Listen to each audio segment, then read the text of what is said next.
Jugó 741 partidos en Primera División, más que cualquier futbolista en la historia del fútbol mexicano. Disputó 2 mundiales como titular.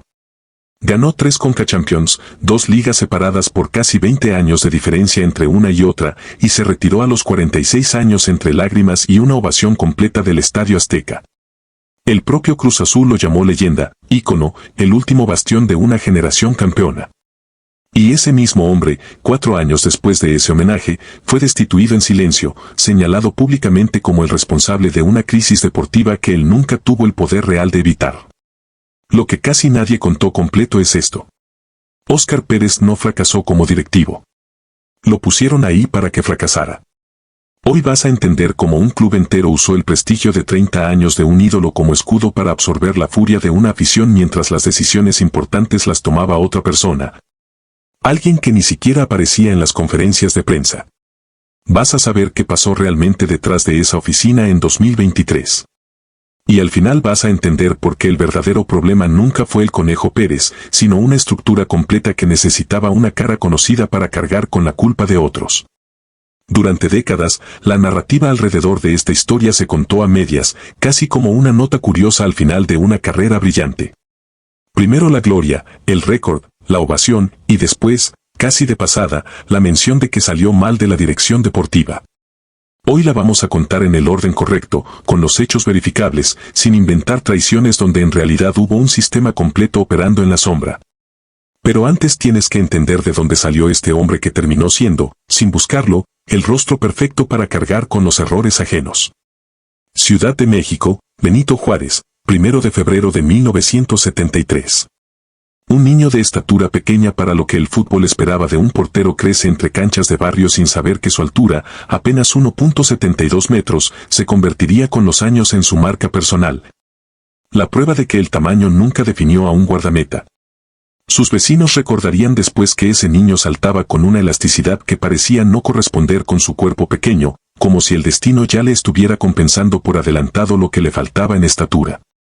Pasa por Potros Neza, por Necaxa, por Toluca, siempre como promesa, nunca como titular fijo, hasta que llega a la cantera de Cruz Azul, el club que terminaría marcando el resto de su vida entera.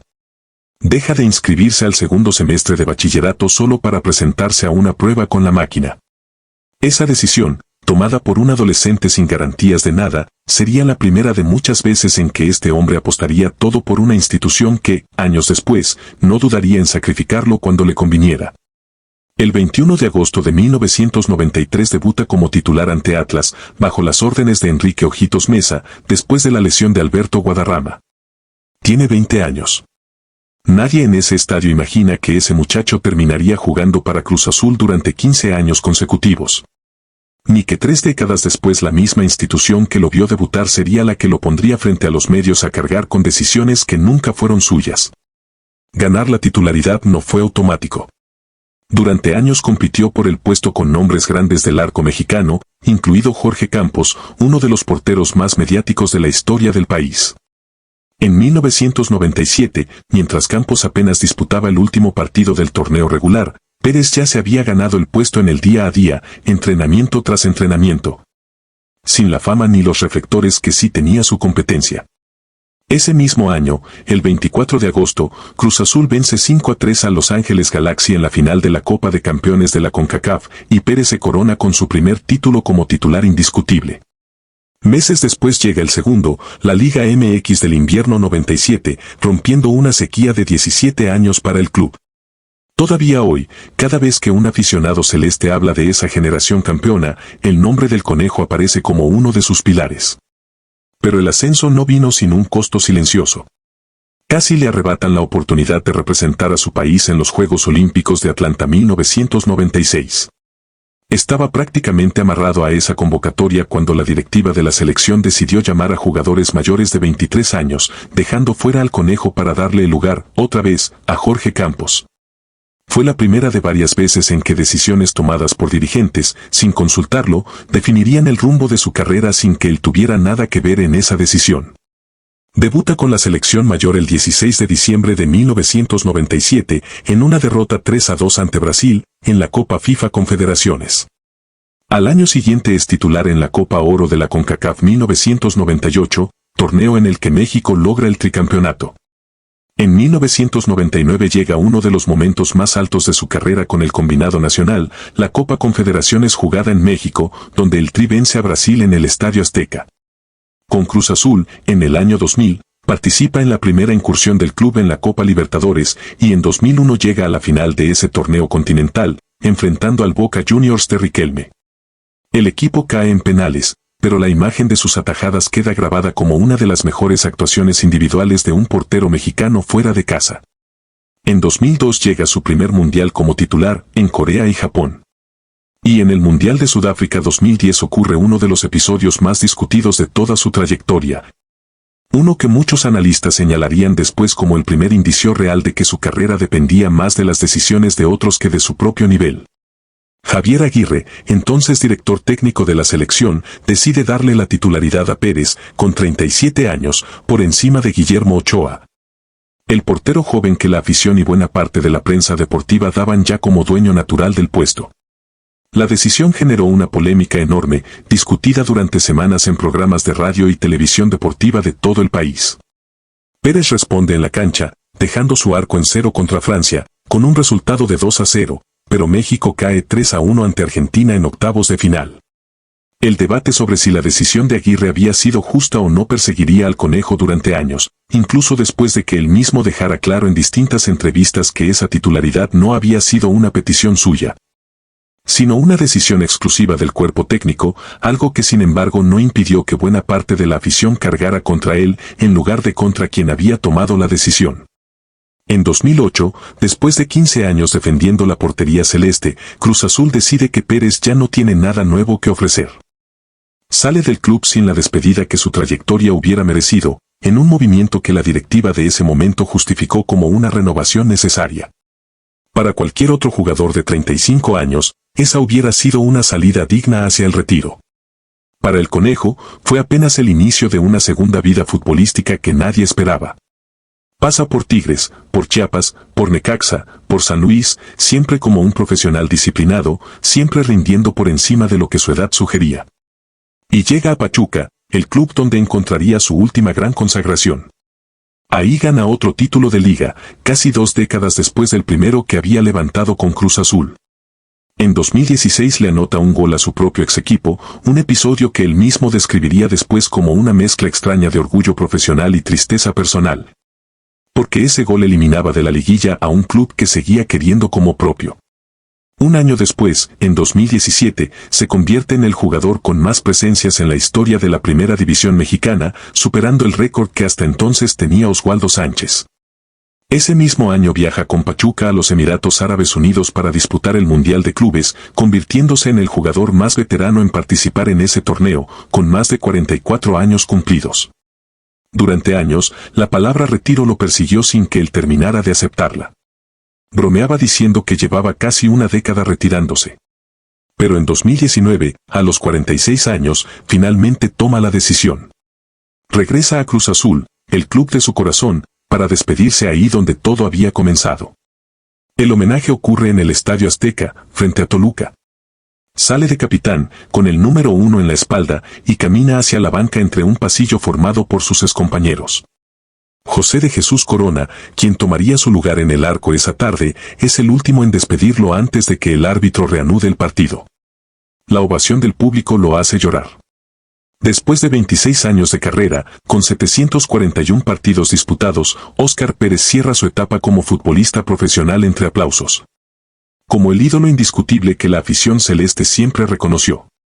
Nadie en ese estadio, esa tarde, imaginaba que apenas 4 años después ese mismo hombre volvería a las portadas deportivas, no por una hazaña, sino por una destitución envuelta en sospechas de que había sido usado como fachada.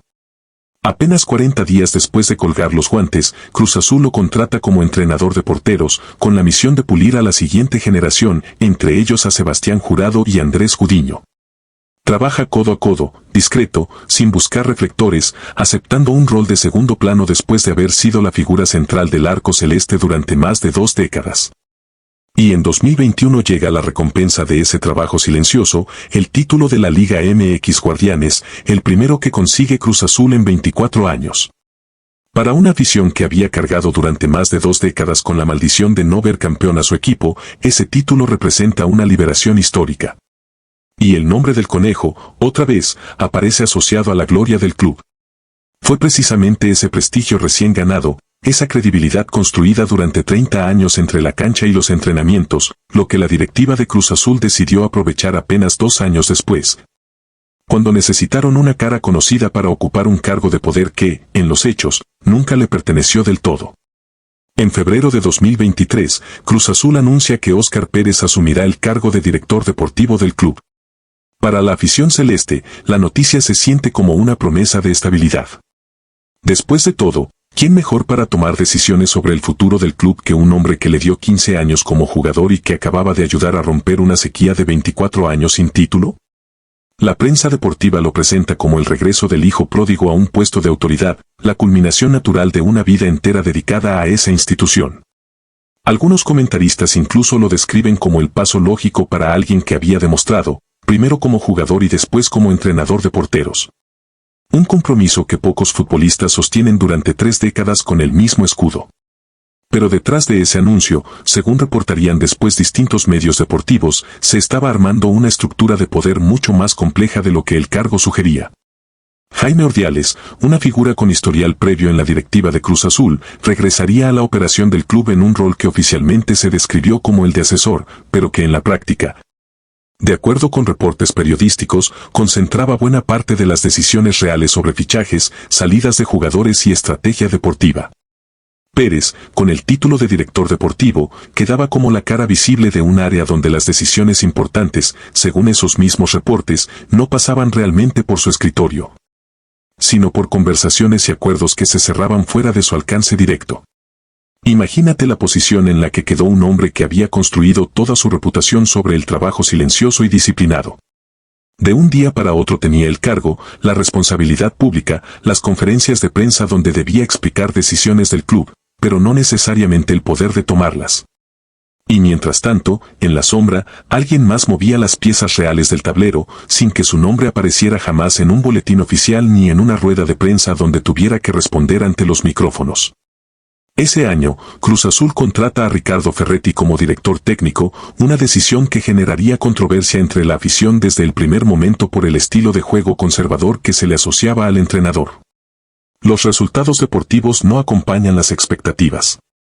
El equipo no logra los resultados que la directiva y la afición esperaban tras el título de 2021 y la presión mediática empieza a concentrarse, casi por completo, en la figura más visible de esa estructura. El director deportivo, quien cada semana debía salir a dar explicaciones sobre decisiones futbolísticas que en muchos casos ni siquiera había firmado él mismo. Nadie en la prensa pregunta, al menos no con la fuerza suficiente en ese momento, quién estaba tomando realmente las decisiones de fichajes ese semestre. Nadie exige explicaciones al asesor que operaba fuera del organigrama oficial. El nombre que aparece una y otra vez en los titulares, el que la afición empieza a señalar en redes sociales, el que se convierte en el blanco fácil de la frustración de un club que llevaba años sin encontrar continuidad, es el de Óscar Pérez. El 15 de noviembre de 2023, Cruz Azul anuncia formalmente la destitución de Óscar Pérez como director deportivo. El comunicado oficial habla de resultados deportivos pobres bajo su gestión, de la necesidad de un cambio de rumbo, de decisiones que no habían dado los frutos esperados. Para cualquier aficionado que solo leyera ese comunicado, la conclusión parecería obvia, el conejo había fallado en su nuevo puesto. Ninguna línea de ese comunicado menciona quién más participaba en las decisiones deportivas del club durante esos meses, ni qué grado de autonomía real tenía la persona a la que se estaba destituyendo. Pero distintos medios deportivos, al analizar la salida con más calma, empezaron a reconstruir una historia mucho más incómoda. De acuerdo con esos reportes, Pérez nunca había tenido poder real en la toma de decisiones como director deportivo. Durante todo ese periodo, según la misma información periodística, había seguido cobrando también como entrenador de porteros. Una señal que muchos interpretaron como evidencia de que su rol dentro de la estructura directiva nunca había sido tan central como el título sugería, casi como si el cargo hubiera sido, desde el principio, más simbólico que operativo. Mientras tanto, la salida de Ferretti como técnico y los movimientos reales de fichaje seguían atados, según esos reportes, a la influencia de Ordiales, una figura que permanecía fuera del organigrama visible. Sin tener que dar la cara ante la prensa, sin tener que responder en conferencias por los resultados del equipo y sin que su nombre apareciera jamás en un comunicado de destitución. Piensa en la crueldad de ese contraste. Un hombre que había dedicado 30 años de su vida a esa institución, que había llorado en el Azteca despidiéndose como capitán, que había vuelto apenas 40 días después para formar a la siguiente generación de porteros. Que había ayudado a romper una sequía histórica de títulos, terminó siendo destituido públicamente por decisiones que, de acuerdo con múltiples fuentes periodísticas, no eran enteramente suyas. Mientras tanto, quien sí concentraba influencia real en las decisiones deportivas del club permanecía en las sombras del organigrama, protegido de la exposición mediática que sí recayó por completo sobre el Conejo. Sin que ningún comunicado oficial explicara jamás con precisión cuál había sido en realidad la responsabilidad de cada uno dentro de esa estructura. Esto no es una historia de un directivo incompetente. Es la historia de una estructura de poder diseñada, según reflejan esos reportes, para que el prestigio y la buena imagen de un ídolo absorbieran el desgaste público de decisiones tomadas por alguien más. Alguien que no necesitaba dar la cara porque nunca tuvo que hacerlo, y que probablemente, cuando lees esto, sigue operando en algún rincón del fútbol mexicano sin que su nombre despierte la misma indignación que despertó el de Pérez aquella tarde de noviembre. Detente un momento a pensar en la mecánica exacta de lo que pasó. Un club decide crear un cargo de director deportivo. Nombra para ese cargo a la figura más querida, más respetada y con mayor capital emocional entre la afición. Y al mismo tiempo, de manera paralela, mantiene una influencia operativa fuera del organigrama oficial, una figura que toma decisiones sin necesidad de exponerse ante cámaras. Sin tener que explicar en rueda de prensa por qué se vendió a un jugador o por qué se contrató a otro. Cuando los resultados no llegan, cuando la afición empieza a exigir explicaciones, la estructura ya tiene resuelto de antemano quién va a dar la cara. No es el asesor que opera en las sombras. Es el hombre cuyo nombre todos reconocen, cuya foto todos identifican, cuya voz la prensa siempre está dispuesta a citar. Ese diseño no necesita ser una conspiración explícita, coordinada y firmada en un documento para funcionar. Basta con que la estructura de poder esté organizada de tal manera que, cuando algo sale mal, exista siempre una cara visible dispuesta a absorber el golpe mientras la influencia real permanece protegida. Casi invisible para quien solo lee los titulares deportivos. Esto no es exclusivo del fútbol mexicano ni de Cruz Azul. Es un patrón que se repite en organizaciones de todo tipo, empresas, gobiernos, instituciones deportivas de cualquier país. Alguien con prestigio y buena reputación es colocado en un puesto de responsabilidad pública, mientras las decisiones que realmente importan se toman en otro lugar, lejos de los reflectores. Y cuando el proyecto fracasa, la persona con el cargo visible carga con la culpa completa, mientras quienes tomaron las decisiones de fondo simplemente cambian de posición y siguen operando, casi siempre, en la misma sombra donde empezaron, listos para repetir el mismo esquema con otra cara conocida en otra institución. Para Óscar Pérez, esa destitución llegó después de haber entregado, de manera literal, toda su vida adulta a una sola institución. Debutó a los 20 años. Se retiró a los 46. Volvió apenas 40 días después como entrenador. Ayudó a romper una sequía de 24 años sin título. Y su recompensa, cuando el club necesitó un responsable visible para una crisis deportiva que no controlaba del todo, fue ser señalado como el culpable ante la prensa y la afición, sin que nadie se detuviera a valorar los 30 años previos de entrega absoluta a esa misma institución.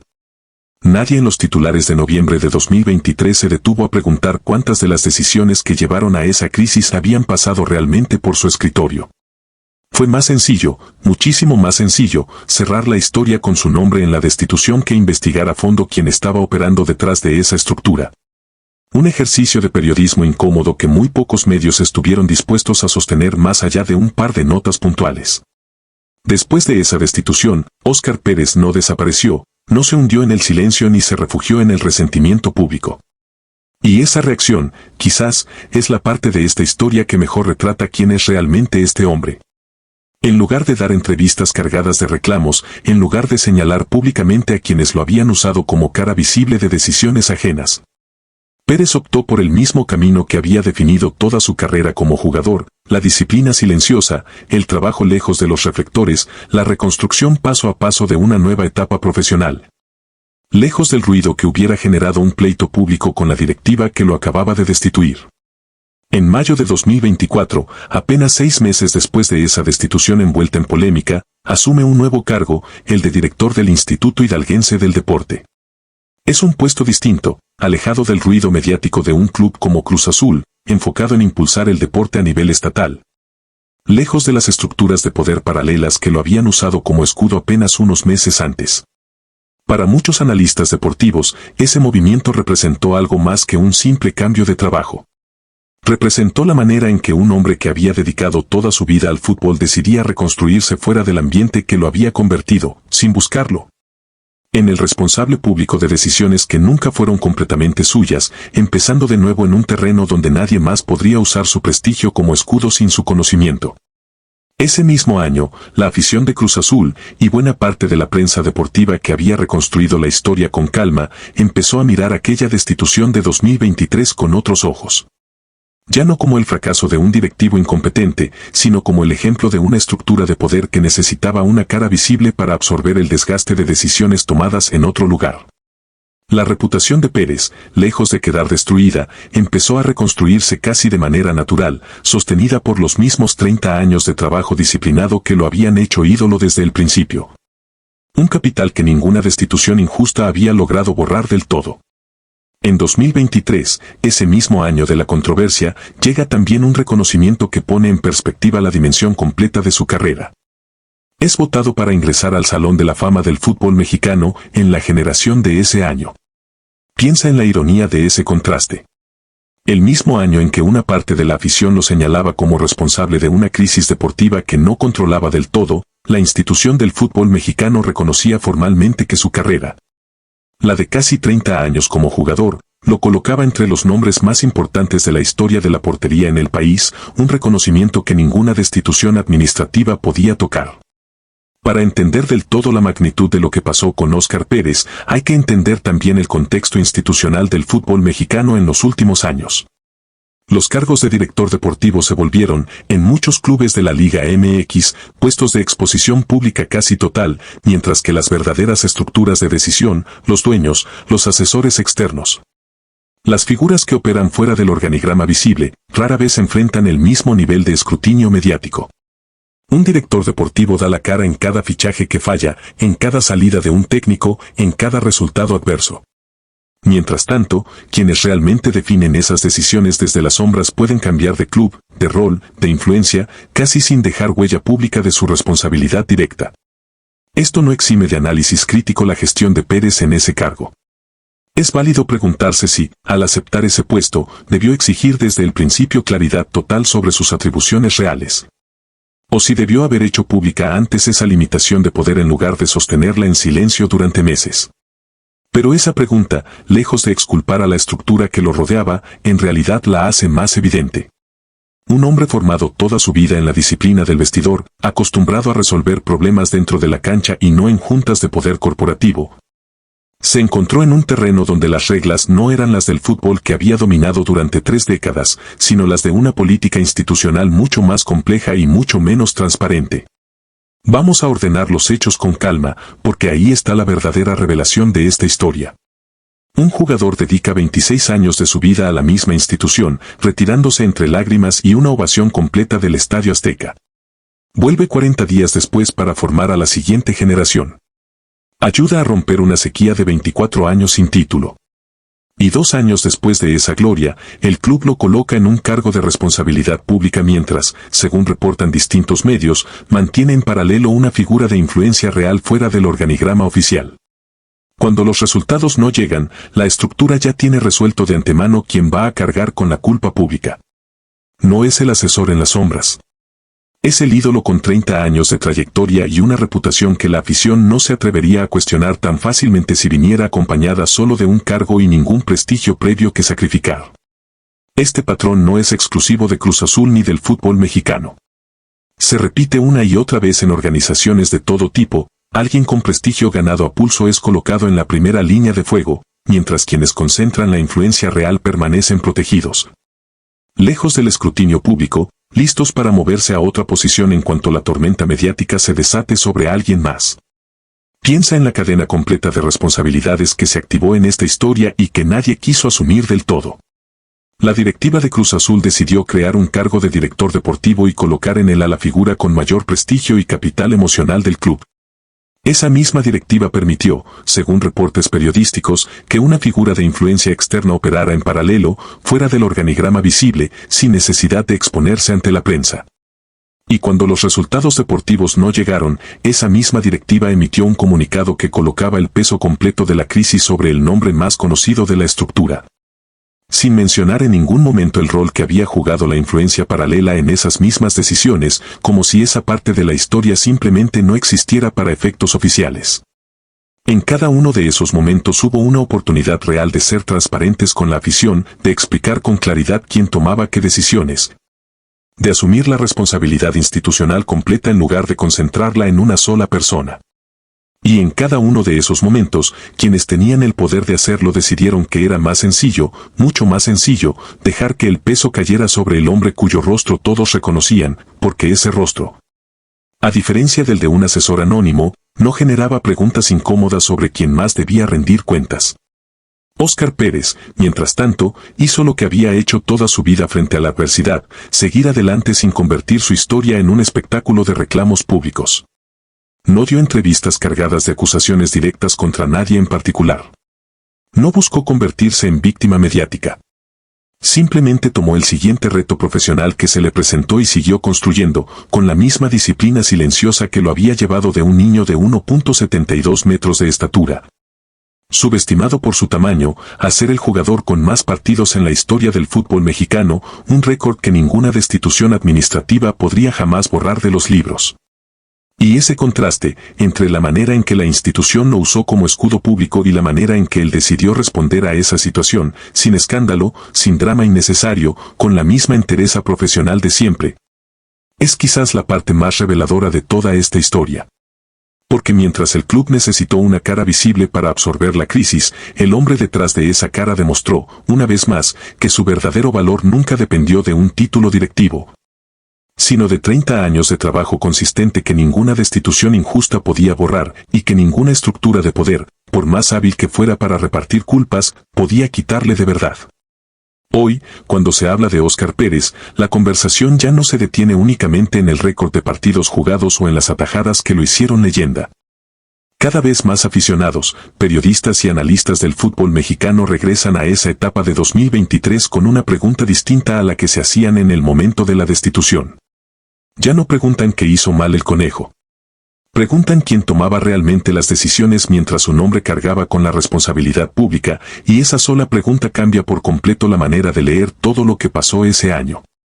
Esa pregunta importa, y no solo para hacer justicia con la historia de un jugador que le dio 30 años a un club. Importa porque el mismo patrón se repite constantemente en cualquier institución donde el prestigio de alguien se usa como amortiguador de decisiones ajenas. Una empresa coloca a su empleado más querido al frente de un proyecto condenado desde el inicio por decisiones tomadas en otro piso. Una organización pone la cara más confiable frente a la prensa mientras quienes definen el rumbo real permanecen protegidos, sin exposición, sin consecuencias, listos para repetir la misma jugada con la siguiente cara disponible. Si hay algo que esta historia debería dejarte, es esto. Antes de señalar al responsable más visible de una crisis, vale la pena preguntarse quién más participó en esas decisiones y por qué esa persona nunca tuvo que dar la cara. Casi siempre, cuando una institución necesita un culpable rápido, elige al que tiene el rostro más conocido, no al que tiene el poder real. Elige al ídolo, no al asesor en las sombras. Elige a quien construyó su reputación con años de trabajo honesto, porque esa misma reputación es la que hace que la afición acepte con más facilidad que algo salió mal, sin exigir demasiadas explicaciones adicionales. Óscar Pérez no fue destruido por un club que lo odiaba. Fue usado por una estructura que necesitaba una cara confiable para sostener su propia falta de transparencia, y cuando esa estructura ya no lo necesitó, lo dejó cargar solo con el peso de una crisis que nunca controló del todo. Y aún así, lejos del rencor y del espectáculo, siguió construyendo, siguió trabajando, siguió demostrando que su valor real nunca dependió de un cargo directivo, sino de 3 décadas de disciplina que ninguna destitución injusta pudo borrar. La próxima vez que veas a alguien cargar públicamente con la culpa de una crisis institucional, detente un segundo antes de juzgar. Pregúntate quién más estaba en esa sala de decisiones. Pregúntate por qué esa persona nunca tuvo que dar la cara. Y pregúntate, sobre todo, si el nombre que todos señalan es realmente el que tomó la decisión, o simplemente el más fácil de reconocer. El que menos preguntas incómodas iba a generar entre quienes de verdad manejaban el poder.